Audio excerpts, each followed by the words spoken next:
Hello and welcome to WB Examswala. তো WB এক্সামসওয়ালাতে আমি তোমাদের সকলকে স্বাগত জানাই। তাহলে নলেজ বুস্টারের আরও একটা ইম্পর্ট্যান্ট সেশনে সবাইকে ওয়েলকাম। তো আজকে আমরা যেটা ডিসকাস করব সেটা হচ্ছে ইরান ইসরায়েল ওয়ার, যেখানে আমরা দেখতে পেলাম যে ইউনাইটেড স্টেটস অফ আমেরিকা তারাও কিন্তু ইন্টারভিন করলো।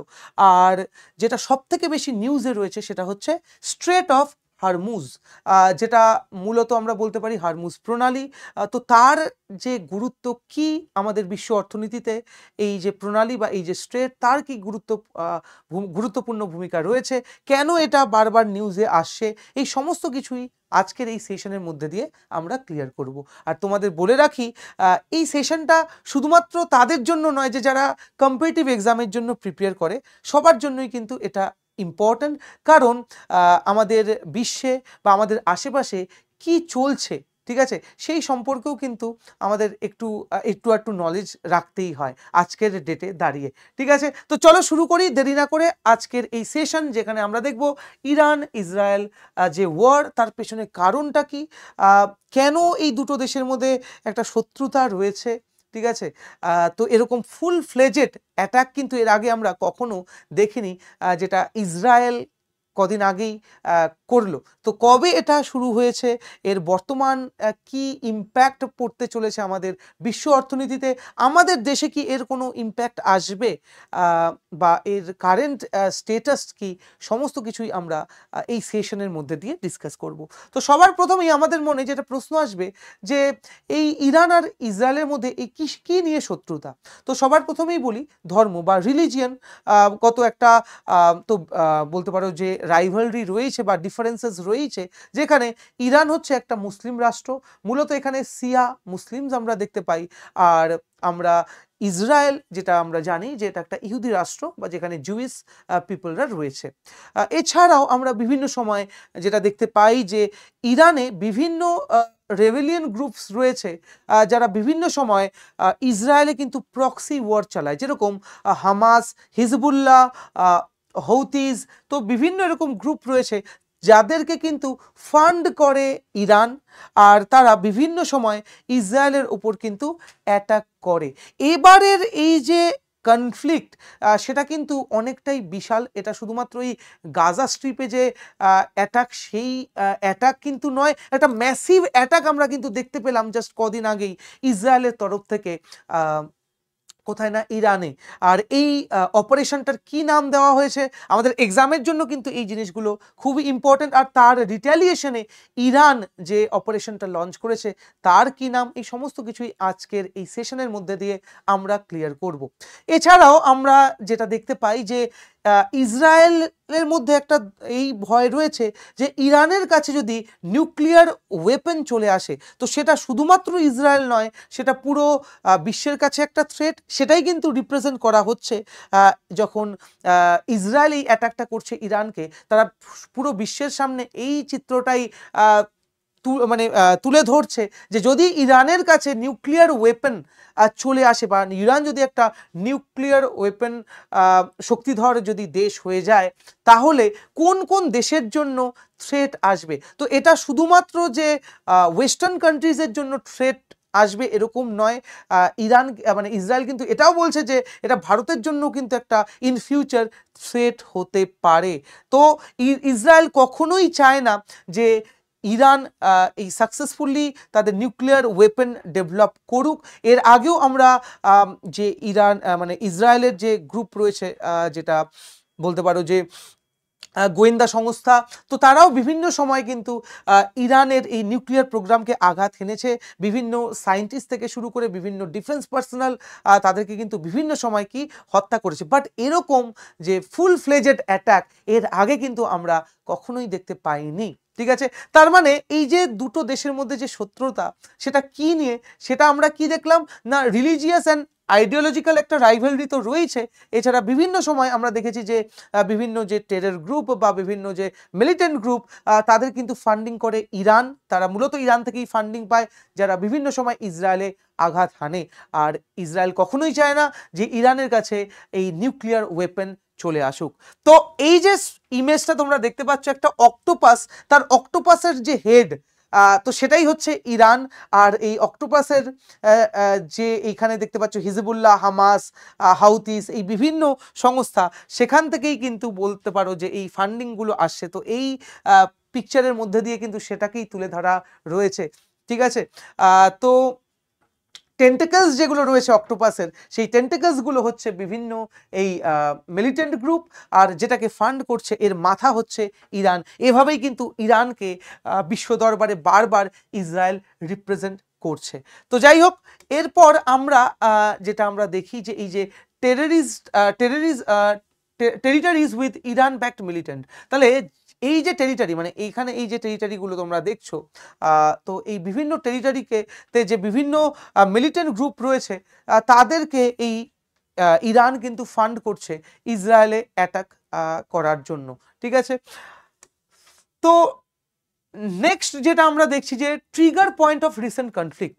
তো এই যে রিসেন্ট কনফ্লিক্ট যেটা আমরা দেখতে পেলাম, যেটা 13 তারিখ বা 13ই জুন 2025, যে অ্যাটাকটা এখানে প্রথম শুরু করলো কে না, Israel.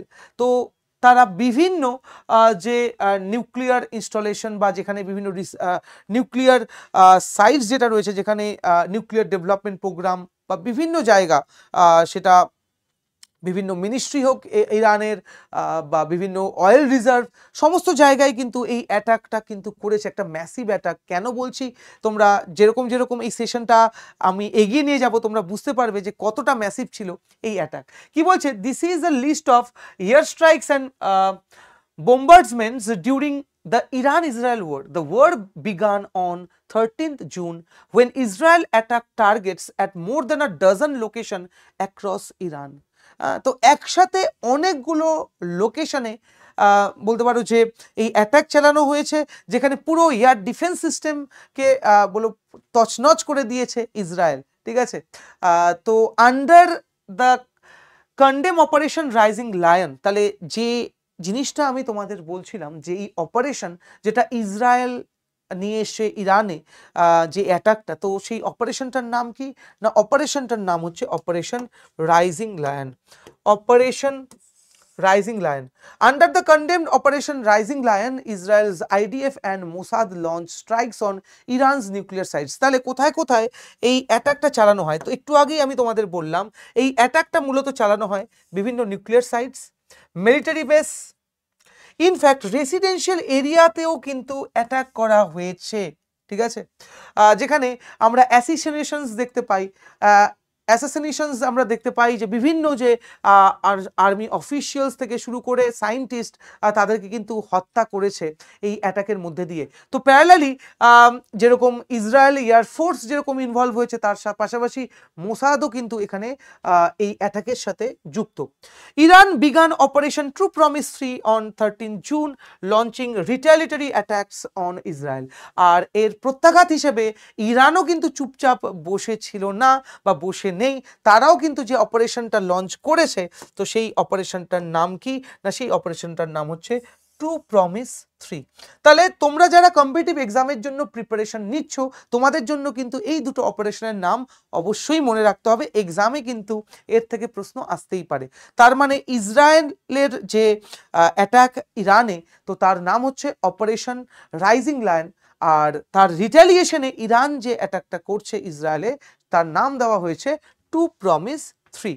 On 22nd June, the United States conducted Operation Midnight Hammer. তাহলে আরো একটা ইম্পর্টেন্ট অপারেশনস আমরা দেখতে পাই যে ইসরায়েলের ফেভারে, যেটা যেটা ইউএস যে অ্যাটাকটা করেছে ইরানে, তো তার নাম হচ্ছে অপারেশন মিডনাইট হ্যামার। যেটা আমরা দেখতে পাই যে 22nd জুন মিডনাইটে যে বোম্বার B2 বোম্বার, সেটা কিন্তু ইসরায়েলের ওপর, মানে সরি ইরানের ওপর আঘাত হানে বিভিন্ন নিউক্লিয়ার সাইটসে, ঠিক আছে।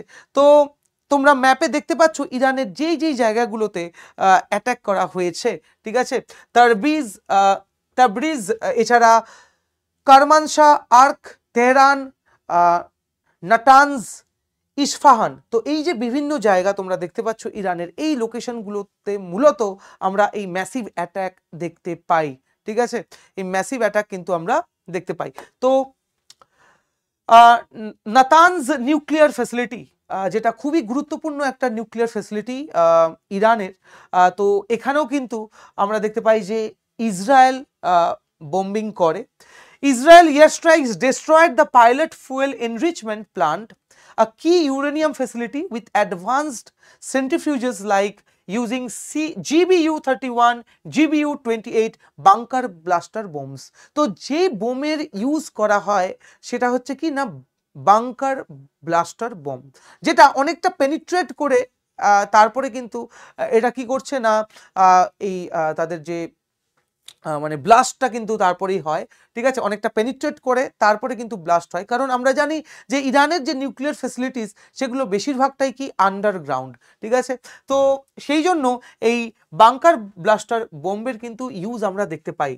স্যাটেলাইট ইমেজ যেটা আমরা দেখতে পাই যে পরবর্তীতে কনফার্ম করে যে 5টা যে লোকেশন বা 5টা এরিয়া এই নিউক্লিয়ার ফ্যাসিলিটিস সেটা কিন্তু কমপ্লিটলি ড্যামেজ হয়েছে এই অ্যাটাকের পর, ঠিক আছে। তাহলে নাতানজ নিউক্লিয়ার ফ্যাসিলিটি যেটা খুবই গুরুত্বপূর্ণ একটা নিউক্লিয়ার প্রোগ্রামের পার্ট ইরানের, তো সেটা কিন্তু অ্যাফেক্টেড এই অ্যাটাকের মধ্যে দিয়ে। এছাড়াও আমরা আদার্স বিভিন্ন যে নিউক্লিয়ার ফ্যাসিলিটিস আমরা দেখতে পাই যেখানে এই রাইজিং লায়ন অ্যাটাক করেছে, তো সেটা হচ্ছে ইস্পাহান নিউক্লিয়ার টেকনোলজি সেন্টার, এছাড়া Arak nuclear complex, Fordow plant, এছাড়া Parchin military complex, Tehran nuclear research centre, Imam Hossein university. তাহলে যে বিভিন্ন যে ফেসিলিটি সেটা নিউক্লিয়ার প্রজেক্টের সাথে অ্যাসোসিয়েটেড, তো মূলত সেই জায়গাগুলোকে টার্গেট করা হয়েছে।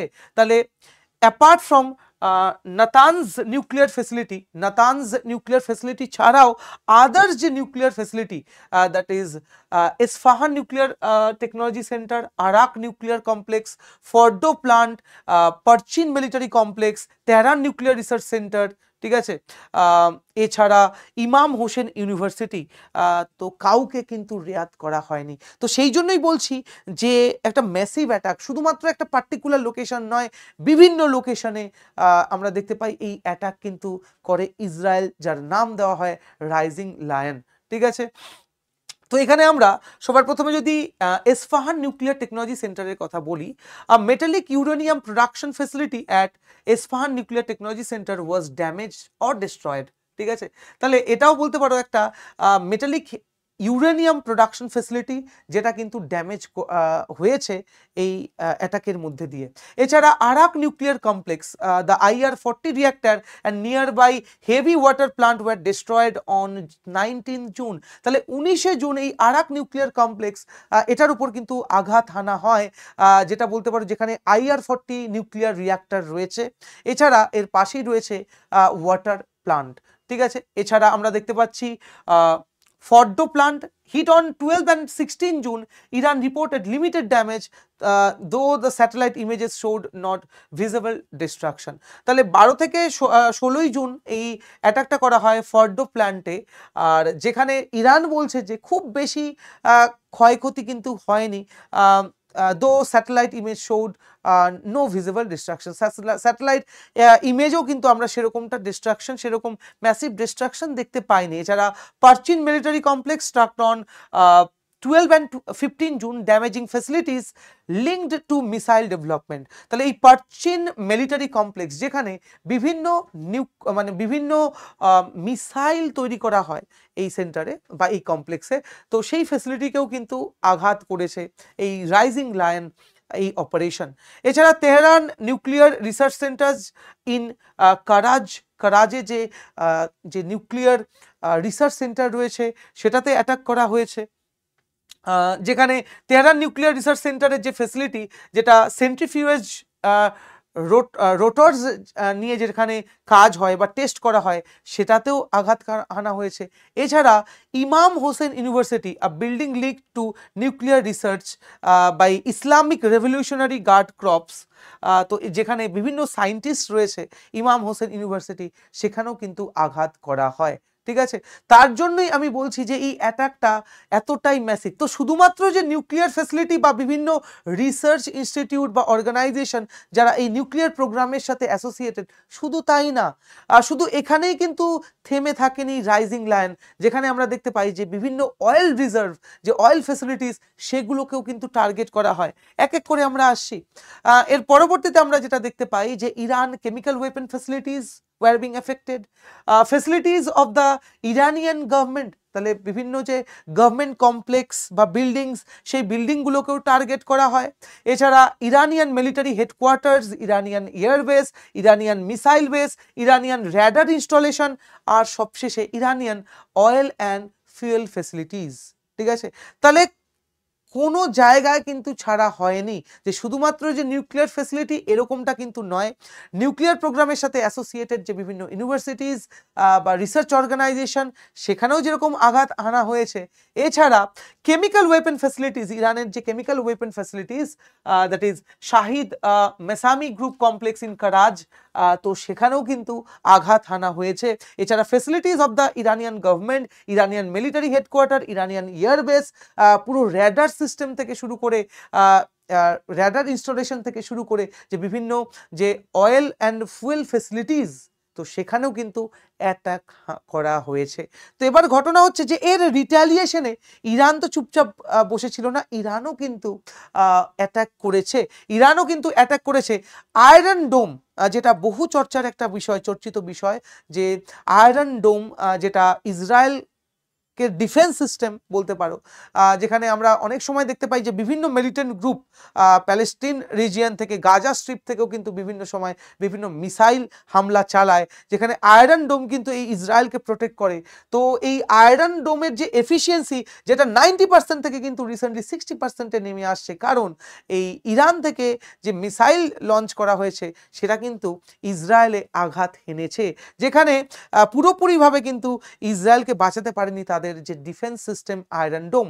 তো চলো দেখা যাক এর রিটালিয়েশনে আমরা যেটা দেখব সেটা হচ্ছে এই রিটালিয়েশনে ইরান কি স্টেপ নিল, বা তাদের যে অপারেশন ট্রু প্রমিস 3, তো তার ইম্প্যাক্টটা কি। তো তার আগে আরো কয়েকটা জিনিস তোমাদের সাথে শেয়ার করার আছে। তো কিছু ইম্পর্টেন্ট পার্সোনালিটিস ইরানের, ডিফেন্স পার্সোনাল, রিসার্চার্স, যাদেরকে অ্যাসাসিনেট করা হয়, ঠিক আছে, যাদেরকে হত্যা করা হয়, তো তারা কারা। এরকম 13ই June Israeli air strike killed several top Iranian military leaders including chief of staff. তো ইরানের যে চিফ অফ মিলিটারি স্টাফ যিনি রয়েছেন, যিনি ছিলেন মোহাম্মদ বাঘেরি,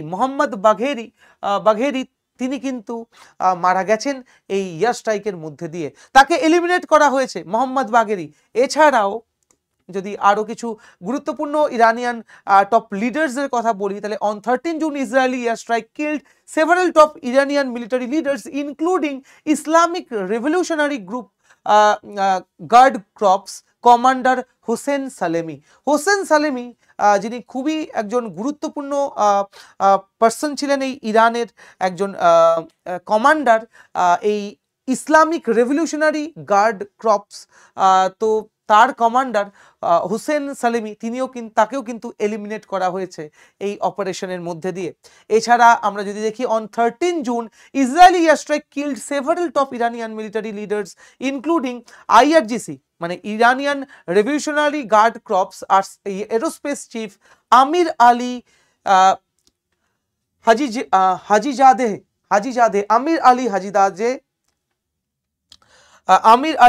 হাজিজাদে, তাকেও কিন্তু এলিমিনেট করা হয়েছে। তাহলে ইরানিয়ান রিভলিউশনারি গার্ড ক্রপসের এরোস্পেসের বলতে পারো যে লিডার, এরোস্পেস চিফ আমির আলী, তাকেও কিন্তু এলিমিনেট করা হয়েছে। এছাড়াও আমরা আরো কিছু গুরুত্বপূর্ণ যে লিডার্স, যেরকম গোলাম আলী রশিদ, এছাড়া সেখিয়ান, গোলাম মির্জা মেহরাবি অ্যান্ড মেহেন্দি রাবানি, তো এই যে বিভিন্ন টপ লিডার্স বা অফিসিয়ালস ইরানের, তাদেরকে এলিমিনেট করা হয় বা অ্যাসাসিনেট করা হয় এই রাইজিং লায়ন অপারেশনের মধ্যে দিয়ে। ঠিক আছে।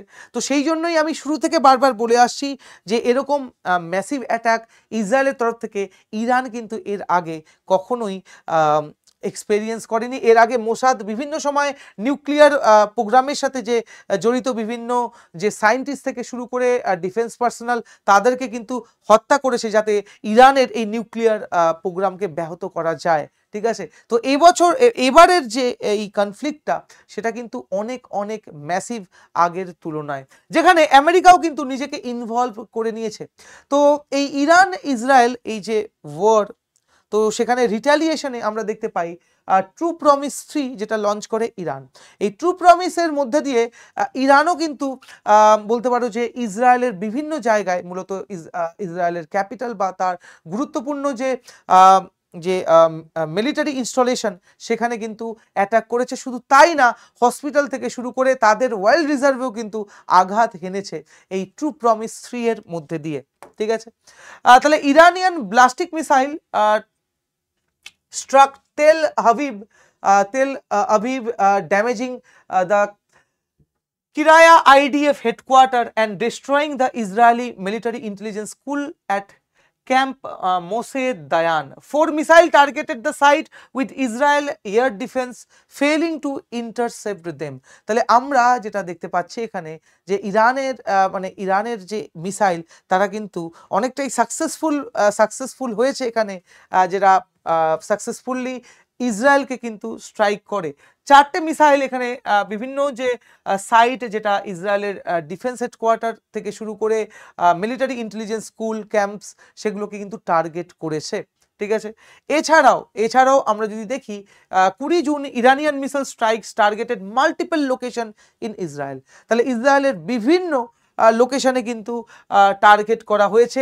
High rise government building in Haifa was damaged injuring 3 civilians, যেখানে 3 জন সিভিলিয়ান তারা কিন্তু আহত হয়েছে। এছাড়া US embassy branch office in Tel Aviv suffered minor damage from shockwaves, no injuries reported.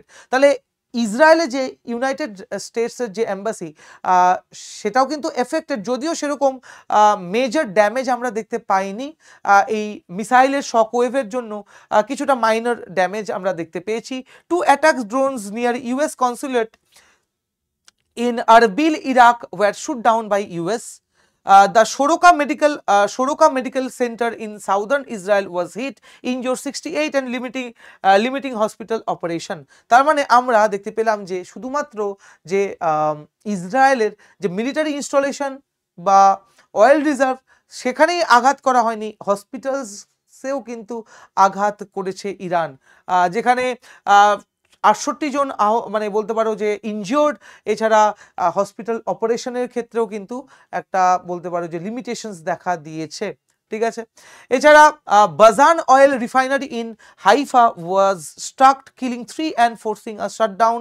তাহলে বাজান অয়েল রিফাইনারি, যেটা ইসরায়েলের অয়েল রিফাইনারি, সেখানে অ্যাটাক করা হয়। Haifa power plant was hit and causing damage and fire. Wastewater treatment plant in Herzliya was also struck. তাহলে যেরকম multiple লোকেশনে ইরানের rising operation rising lion attack করা হয়, তো সেরকমই ইরানও কিন্তু চুপচাপ বসে থাকেনি। ইসরায়েলের বিভিন্ন জায়গায়, সেটা মিলিটারি ইনস্টলেশন হোক, সেটা অয়েল রিফাইনারি হোক, সেটা হসপিটালস হোক, বিভিন্ন জায়গায় কিন্তু ইরানও অ্যাটাক চালিয়েছে, যেই অপারেশনটার নাম হচ্ছে ট্রু প্রমিস 3। ঠিক আছে। নেক্সট রিটালিয়েশনে আমরা দেখতে পাই on 22nd June 2025 the US launched its first offensive in the Iran-Israel war under Operation Midnight Hammer। তাহলে আমেরিকার যে অপারেশন তার নাম ছিল হচ্ছে operation midnight hammer, targeting Iran's Fordow, Natanz, Isfahan nuclear sites. তাহলে এই 3টে নিউক্লিয়ার সাইটস, ফর্ডো, নাতানজ আর হচ্ছে ইসফাহান, এই 3টে নিউক্লিয়ার সাইটসে কিন্তু আবারও বাংকার ব্লাস্টার বোম স্ট্রাইক করে ইউএস এর B2 স্টেলথ বোম্বার। তো এই যে অপারেশনটা অপারেশন মিডনাইট হ্যামার, এটাও কিন্তু বহু চর্চিত একটা অপারেশন। আর এখানে যে এয়ারক্রাফটের ব্যবহার করা হয় B2 স্টেলথ বোম্বার, এটা নিয়েও কিন্তু আমরা বিভিন্ন নিউজ প্ল্যাটফর্মে একটা বিশাল রকম ডিসকাশন দেখতে পাই। ঠিক আছে, তাহলে এটা একটা স্টেলথ ফাইটার বলতে পারো এয়ারক্রাফট, যেটা কিন্তু র্যাডারে একদমই ধরা পড়ে না, একদমই ধরা পড়ে না। তো এই যে এয়ারক্রাফট, এটার প্রাইস প্রায় $2.1 বিলিয়ন। ঠিক আছে, তাহলে এই স্টেলথ বোম্বার, এটাই কিন্তু GBU-57 এই বাংকার ব্লাস্টার বোম ইউজ করা হয় এখানে, এই B2 স্টেলথ বোম্বার, যেটা এছাড়াও টমহক মিসাইল ফ্রম আ সাবমেরিন থেকে মিসাইল অ্যাটাকও কিন্তু করা হয়, সাবমেরিন থেকে টমাহক মিসাইলও কিন্তু লঞ্চ করা হয় ইউএস এর সাবমেরিন থেকে। তাহলে শুধুমাত্র ইসরায়েল না, ইসরায়েলের সাপোর্টে আমরা দেখতে পাই আমেরিকাও কিন্তু এগিয়ে এসছে, যেখানে এই অপারেশনের নাম দেওয়া হয় অপারেশন মিডনাইট হ্যামার। ঠিক আছে, এবার নেক্সট যেটা গুরুত্বপূর্ণ বিষয় সেটা হচ্ছে straight of Hormuz. Straight of Hormuz, এই যে হরমুজ প্রণালী, এটা কিন্তু চর্চায় রয়েছে। এটা ওমান গলফ আর পার্সিয়ান গলফ রিজিয়নের মধ্যে রয়েছে এই প্রণালী। তো এই প্রণালীটা ইম্পর্টেন্ট, বা এই স্ট্রেটটা বিশ্ব অর্থনীতিতে কিন্তু একটা খুবই গুরুত্বপূর্ণ ভূমিকা পালন করে, কারণ বলতে পারো যে বিশ্বের বেশিরভাগ অয়েল কিন্তু এই রাস্তা দিয়ে কিন্তু ইম্পোর্ট হয়। ঠিক আছে, যেখানে ইন্ডিয়া বলো, চায়না বলো, সিঙ্গাপুর, জাপান, বিভিন্ন দেশে এই যে ক্রুড অয়েল, সেটা কিন্তু এই রুট দিয়েই কিন্তু পৌঁছয়। তো এর কিন্তু একটা গুরুত্বপূর্ণ ভূমিকা রয়েছে। আর এই ওয়ারের রিটালিয়েশনে ইরান পার্লামেন্ট কিন্তু বলে দিয়েছে যে কোনো মুহূর্তে এই স্ট্রেট বা এই প্রণালীকে কিন্তু বা এই স্ট্রেট অফ হরমুজকে কিন্তু চোখ করা যেতে পারে বা বন্ধ করে দিতে পারে, কারণ এটা এই পুরো স্ট্রেট অফ হরমুজ কিন্তু ইরানই কন্ট্রোল করে। ঠিক আছে, তাহলে এই স্ট্রেট অফ হরমুজের গুরুত্ব কি বিশ্ব অর্থনীতিতে, কেন এটা এত চর্চার বিষয়? তো দেখো কি বলা হয়েছে, connects the Persian Gulf to the Arabian Sea bordering Iran and Oman. তাহলে ইরান ওমান বর্ডারে আমরা যেটা দেখতে পাই, এই স্ট্রেট অফ হরমুজ সেটা পার্সিয়ান গলফ কে কানেক্ট করছে অ্যারাবিয়ান সি বা আরব সাগরের সাথে। Handles nearly 20% of global oil and 30% of LNG shipment, about 20 million barrels of oil pass through daily. মানে প্রত্যেক দিন 20 মিলিয়ন ব্যারেল অয়েল কিন্তু পাস করে এই স্ট্রেট বা এই প্রণালী দিয়ে। ঠিক আছে, আর পুরো ওয়ার্ল্ডের বলতে পারো 20% অয়েল আর 30% LNG শিপমেন্ট কিন্তু হ্যান্ডেল করে এই প্রণালী বা এই strait of Hormuz. Major oil exporters like Saudi Arabia, UAE, Iraq and Qatar rely on this route to supply Asia, Europe and beyond. তাহলে এই যে ইরাক, কাতার, সৌদি আরবিয়া, UAE, তারা কিন্তু ডিপেন্ড করে এই চ্যানেলের ওপর। এবার যদি এই চ্যানেলটা বন্ধ হয়ে যায়, এই চ্যানেলটা বা এই স্ট্রেট যদি বন্ধ হয়ে যায়, তাহলে কিন্তু অটোমেটিক্যালি কস্টিং অনেক বেড়ে যাবে, অয়েল সাপ্লাই অনেক বেশি স্লো হয়ে যাবে, যার ইম্প্যাক্টটা কিন্তু এই ক্রুড অয়েলের প্রাইসের ওপরও কিন্তু পড়বে। আর ক্রুড অয়েলের প্রাইস বাড়া মানেই অটোমেটিক্যালি ইনফ্লেশন বৃদ্ধি পাওয়া, জিনিসপত্রের দাম বেড়ে যাওয়া। ঠিক আছে, তো সেটাই সেই জন্যই এই স্ট্রেট অফ হরমুজ কিন্তু চর্চায় রয়েছে। এর আগে কখনোই কিন্তু আমরা এই যখন মিডল ইস্টে এর আগেও যখন অনেক কনফ্লিক্ট হয়েছে, কারণ এই মিডল ইস্ট আমেরিকার খুবই ফেভারিট একটা চ্যাপ্টার। ঠিক আছে, তো এর আগেও যখন মিডল ইস্টে আমরা কনফ্লিক্ট দেখতে পেয়েছি, তো কখনোই কিন্তু এই স্ট্রেট অফ হরমুজকে চোখ করা হয়নি বা এটাকে বন্ধ করা হয়নি। ঠিক আছে, global impact if the straight clauses, যদি এটা চোখ হয় তাহলে কি ইম্প্যাক্ট পড়তে পারে বিশ্ব অর্থনীতিতে? তো দেখো, oil and gas prices would skyrocket due to sudden supply shortage. তাহলে সাময়িক এই যে একটা শর্টেজ ক্রিয়েট হবে, তো তার জন্য কি হবে না, বিশ্ববাজারে এই গ্যাস বা তেলের দাম আকাশ ছোঁয়া হবে, যার ইম্প্যাক্টটা কিন্তু প্রত্যেকটা জিনিসের ওপরই পড়বে। Shipping cost and insurance premium would surge, increasing inflation worldwide. যেটা বিশ্বব্যাপী ইনফ্লেশন বা মুদ্রাস্ফীতিকে বাড়াতে সাহায্য করবে। Global trade disruption, energy, essential goods, supply chains would be severely affected. তাহলে গ্লোবাল যে ট্রেড, বিশ্ব বাণিজ্য, সেটা কিন্তু ডিসরাপ্ট হবে, যেখানে এনার্জি সেক্টর সব থেকে বেশি এফেক্টেড হবে, এসেনশিয়াল গুডস থেকে শুরু করে সাপ্লাই চেইনস যেটা, সেটাও কিন্তু এফেক্টেড হবে এটা যদি কোনোভাবে চোখ করা হয় বা বন্ধ করা হয়। How would this affect India? আমাদের দেশে এর কি প্রভাব পড়বে? Over 80% of India's energy needs depends on import, much of its via the strait. তাহলে আমাদের দেশের যে এনার্জি নিডস, তার 80%ই কিন্তু আমাদের আমদানি করতে হয় বা ইম্পোর্ট করতে হয়, যেখানে যার বেশিরভাগটাই কিন্তু এই প্রণালী বা এই হারমুজ প্রণালী দিয়েই কিন্তু আসে। About 40% of India's crude oil and 54% of its LNG imports would be at risk. তাহলে আমাদের দেশের 40% যে ক্রুড অয়েল বা 54% LNG ইম্পোর্ট, সেটা কিন্তু একটা বলতে পারো যে ক্ষতির মুখে পড়তে পারে। তো সেই জন্য আজ আমরা কিন্তু এরকম না যে শুধুমাত্র পার্টিকুলার একটা দেশের ওপর রিলাই করি এই পেট্রোলিয়ামের জন্য বা এই ক্রুড অয়েলের জন্য। আমরা বিভিন্ন দেশ থেকে কিন্তু এই পেট্রোলিয়াম ক্রুড অয়েল আমদানি করি, যেরকম সব থেকে বেশি আমরা আমদানি করছি এখন রাশিয়া থেকে। এছাড়াও আমরা ইরাক থেকে আনি, আমরা সৌদি থেকেও কিন্তু ক্রুড অয়েল পারচেস করে থাকি। একটা সময় আমরা ইরান থেকে সব থেকে বেশি অয়েল পারচেস করতাম, কিন্তু United States of America sanction আনায় আমরা কিন্তু ইরান থেকে আর এখন অয়েল পারচেস করি না। আমাদের ম্যাক্সিমাম অয়েল কিন্তু ক্রুড অয়েল কিন্তু আসে রাশিয়া থেকে। ঠিক আছে, রাশিয়া থেকে কিন্তু আমরা সব থেকে বেশি ক্রুড অয়েল নিয়ে আসি। ঠিক আছে, তাহলে এবার আমাদের অর্থনীতিতে এর একটা ইম্প্যাক্ট তো পড়বেই, এটা নিয়ে কোনো কোনো ডাউট নেই, কারণ 40% of India's crude oil and 54% its LNG imports would be at risk, এখানে ক্লিয়ারলি বলা রয়েছে। ঠিক আছে, কারণ এই স্ট্রেটটা আমাদের অর্থনীতিতেও কিন্তু একটা গুরুত্বপূর্ণ ভূমিকা পালন করে। তাহলে আমরা কখনোই চাইবো না যে এই স্ট্রেটটাকে চোখ করা হোক। এবার যদি আমাদের ভারতের স্ট্যান্ডস যদি আমরা দেখি, আমাদের ভারতের স্ট্যান্ডিং যদি দেখি, তাহলে ইসরায়েলের সাথেও কিন্তু ভারতের একটা খুবই ভালো সম্পর্ক রয়েছে, একটা ফ্রেন্ডশিপ রয়েছে। এছাড়াও ইরানের সাথেও যে আমাদের যে খুব খারাপ রিলেশন, এরকমটা কিন্তু নয়। সব থেকে বড় কথা হচ্ছে যে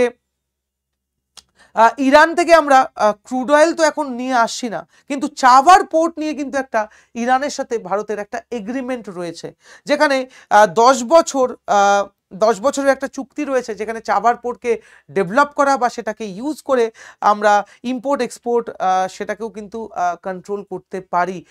তো সেই জিনিসটা কিন্তু, সেই জায়গাটা কিন্তু এফেক্ট করতে পারে যদি কোনো কারণে এই ওয়ারটা আরও দীর্ঘায়িত হয়, বা সেখানে যদি চাভার পোর্টও যদি অ্যাটাকের এই সম্মুখীন হয়, সেটা কিন্তু আমাদের ভারতের জন্য কিন্তু অনেকটাই বেশি রিস্কি হয়ে যাবে। Closure would means higher fuel prices, inflation, rupee pressure and trade disruption for India. তো সহজ ভাষায় বলতে গেলে, যদি কোনোভাবে এই হরমুজ যে স্ট্রেট, সেটা যদি বন্ধ হয়ে যায় বা চোখ করা হয়, তার ইম্প্যাক্টটা বিশ্ব অর্থনীতি তথা আমাদের দেশের অর্থনীতিতেও পড়বে, যেখানে জিনিসপত্রের দাম বাড়ার একটা আশঙ্কা রয়েছে। তো যাই হোক, শুধু আমরা যে অর্থনীতি বলছি তা নয়, এই যুদ্ধটা কি আবার একটা বিশ্বযুদ্ধে লিড করতে পারে, মানে তৃতীয় বিশ্বযুদ্ধের কি কোনো একটা আশঙ্কা রয়েছে? কোনোভাবেই এটাকে কিন্তু উড়িয়ে দেওয়া যায় না। যদি এই স্ট্রেটটাকে চোখ করার চেষ্টা করা হয়, আমেরিকা কিন্তু চুপচাপ বসে থাকবে না। ঠিক আছে, আমেরিকা কিন্তু চুপচাপ বসে থাকবে না। তো সেটাকে রিটালিয়েট করতে গিয়ে আবার কিন্তু এই যুদ্ধটা ত্বরান্বিত হতে পারে, যেখানে ইরানের ফেভারে অন্যান্য যে শক্তিধর দেশ, সেটা চায়না হতে পারে, সেটা রাশিয়া হতে পারে, তারাও এগিয়ে আসতে পারে, যেটা পরবর্তীতে কিন্তু একটা তৃতীয় বিশ্বযুদ্ধের দিকে বিশ্বকে ঠেলে দিতে পারে। এটাকে কিন্তু আমরা উপেক্ষা করতে পারি না। যদিও আমি যখন এটা রেকর্ড করছি, তারই মাঝে আমরা দেখতে পাই যে অলরেডি ডোনাল্ড ট্রাম্প তার এক্স হ্যান্ডেলে কিন্তু তিনি পোস্ট করেছেন কি না, congratulations to everyone, it has been fully agreed by and between Israel and Iran that there will be a complete and total ceasefire in approximately 6 hours from now, when Israel and Iran would down and complete their in progress final mission for 12 hours, at which point the war will be considered ended. তার মানে এই 12 দিনের এই যে একটা যুদ্ধ আমরা দেখতে পেলাম, তো তার একটা কিন্তু সমাপ্তি হতে চলেছে। তো সেটা আমরা দেখতে পাই যে কে অ্যানাউন্স করছে, না ডোনাল্ড ট্রাম্প। ঠিক আছে, ডোনাল্ড ট্রাম্প তিনি বলছেন যে না এই ইউএস এটা ডিক্লেয়ার করলো যে না ইরান আর ইসরায়েলের মধ্যে কিন্তু একটা সিজ ফায়ার হতে চলেছে। তো তিনি দুটো দেশকেই কিন্তু কনগ্রাচুলেট করেছেন, কি বলেছেন যে congratulations to everyone, it has been fully agreed by and between Iran and Israel. তো পরবর্তী ডেভেলপমেন্ট আমরা দেখব, আমাদের নিউজে তো চোখ থাকবেই, আর এই সম্পর্কিত যদি ফার্দার কোনো ডেভেলপমেন্ট হয় অবশ্যই এই নলেজ বুস্টার সেশনে আমি তোমাদের জন্য নিয়ে আসব। তো আমরা কখনোই চাই না ওয়ার হোক, কারণ এই ওয়ার শুধুমাত্র সেই দুটো দেশ বা সেই কয়েকটা দেশের মধ্যে সীমাবদ্ধ থাকে না, তার ইম্প্যাক্টটা কিন্তু পুরো বিশ্বে ছড়িয়ে পড়ে। তো যাই হোক, আপাতত ডোনাল্ড ট্রাম্পের এই যে পোস্ট, সেটা থেকে আমরা এটুকু জানতে পারছি, দ্য 12 ডে ওয়ার সেটা কিন্তু এই মুহূর্তের জন্য আপাতত সিজ ফায়ার স্বাক্ষরিত হতে চলেছে। বাট পরবর্তীতে কি ডেভেলপমেন্ট হয় সেটা নিয়ে আমাদের অবশ্যই চোখ থাকবে, আর আমি তোমাদের জন্য নিয়ে আসব এই নলেজ বুস্টার সেশন, যেখানে এই সম্পর্কিত জিনিসগুলো আমরা ডিসকাস করব। এটা আমাদের এক্সামের জন্য যেরকম ইম্পর্টেন্ট, বা আমাদের নলেজকে এনহ্যান্স করতেও সাহায্য করবে। আশা করছি তোমাদের এই সেশনটা ভালো লাগলো। দেখা হবে এরকমই নলেজ বুস্টার সেশনে, এরকম বিভিন্ন টপিক নিয়ে আমি আসব। তো তোমাদের বলে রাখি, আমাদের অফলাইন সেন্টার, যারা অফলাইন ক্লাসেস করতে চাও তো তোমরা চাইলে যোগাযোগ করতে পারো। শিয়ালদা কমার্শিয়াল কমপ্লেক্স 84, মানে যারা কলকাতা বা তার আশেপাশে থাকছো আর চাইছো অফলাইনে ক্লাসেস করতে, তারা অবশ্যই আমাদের ব্রাঞ্চ ভিজিট করতে পারো। চাইলে তোমরা ফ্রি ডেমো ক্লাসও করে দেখতে পারো, আর তারপর তোমরা ডিসিশন নাও যে তোমরা অফলাইন ক্লাস করবে কিনা। তো বিভিন্ন এক্সাম যার উপর ফোকাস করে কিন্তু ব্যাচেস চলছে, সেটা এসএসসি, ব্যাংকিং, ডাব্লিউবিসিএস, রেলওয়ে বা পুলিশের এক্সাম হোক, তো এই প্রত্যেকটা এক্সামের উপর ভিত্তি করে কিন্তু স্পেসিফিক ব্যাচ রয়েছে। আর আমাদের এই ব্রাঞ্চ থেকে কিন্তু প্রত্যেকটা এক্সামেই আমরা সাকসেসফুল ক্যান্ডিডেট পেয়েছি। যেরকম এসএসসি সিজিএল যে লাস্ট এক্সাম হয়েছে, সেখান থেকে 59 all India 59 rank holder Arunabha Chakraborty আমাদের এই ব্রাঞ্চ থেকে কিন্তু আমাদের এই ব্রাঞ্চেরই কিন্তু স্টুডেন্ট। এছাড়াও তোমরা যারা নর্থ বেঙ্গলে রয়েছো, তো তোমরা চাইলে শিলিগুড়িতেও কিন্তু ক্লাস অফলাইন ব্যাচ জয়েন করতে পারো। শিলিগুড়িতেও আমাদের অফলাইন সেন্টার রয়েছে। ঠিক আছে, এছাড়া যাদের মনে হয় যে অফলাইন পসিবল না রেগুলার আসা বা ক্লাস করা, তো তোমরা চাইলে আমাদের অনলাইন কোর্সও কিন্তু জয়েন করতে পারো। তো তার জন্য পিডব্লিউ মোবাইল অ্যাপ্লিকেশনসটা তোমরা অবশ্যই ইনস্টল করবে। তো আজকের এই সেশনটা আমরা এখানেই শেষ করছি। থ্যাংক ইউ এভরিওয়ান, দেখা হবে নলেজ বুস্টারের আরও একটা এপিসোডে। Thank you.